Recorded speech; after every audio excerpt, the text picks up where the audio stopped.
the Canadian Grand Prix, the Circuit Gilles Villeneuve. Let's talk about it. Let's talk about this. This is an absolutely classic racing circuit. This is a really fun one to drive on the simulators. If you're an F1 25 fan, let me know how that game is, by the way, down in the comments. I'm thinking about picking it up myself. Maybe when that next check hits.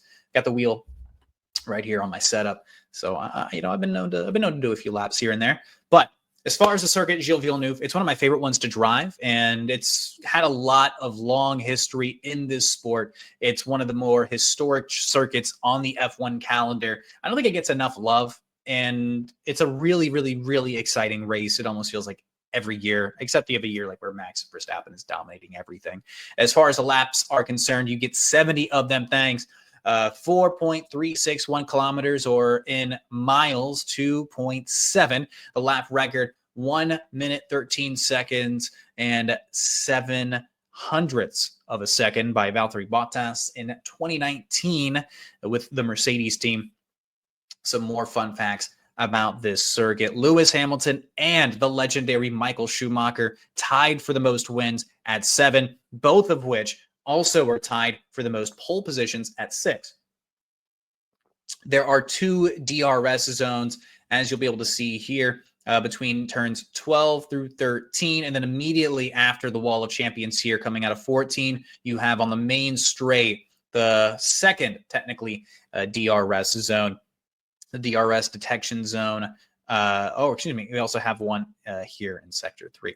So, let's see. Yeah, spanning Sector 2, built in 1976, part of the man-made Notre Dame Island on the St. Lawrence River. It's the first Grand Prix. Its first Grand Prix, was held in 1978. Not the first ever Canadian Grand Prix, which goes back to 1967 at Mosport Park, won by Jack Brabham of Brabham Repco. The first winner of this circuit was the one and only Gilles Villeneuve, Canadian himself, driving for Ferrari. His first career win was also the first win by any Canadian-born driver in Formula One history.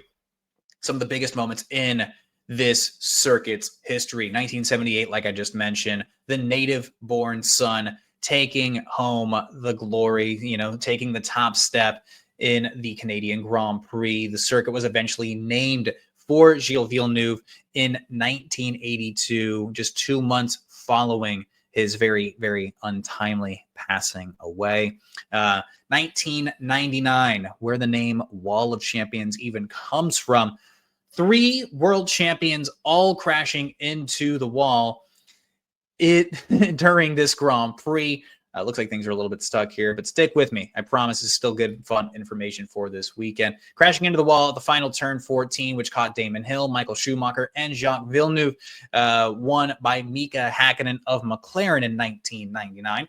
In 2007, Lewis Hamilton winning his first Grand Prix in only his 6th Grand Prix start on a day where 10 other drivers were unable to finish the race. Lewis converting pole to his first victory with McLaren. 2011, Jenson Button wins the longest F1 race in Formula One history, totaled in at 4 hours. I believe it was like 4 minutes or something like that. In like 11 seconds is the official numbers. But a mixed weather day, a ton of incidents.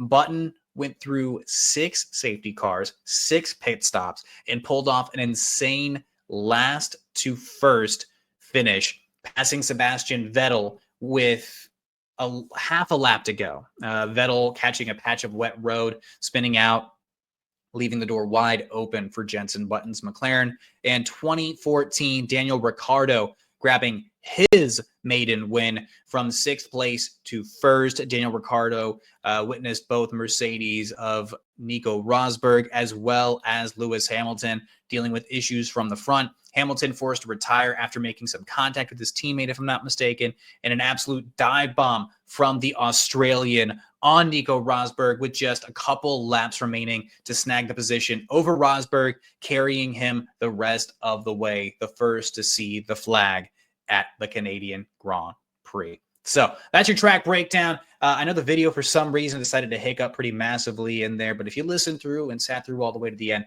I appreciate you for watching that section of the video, section of the podcast.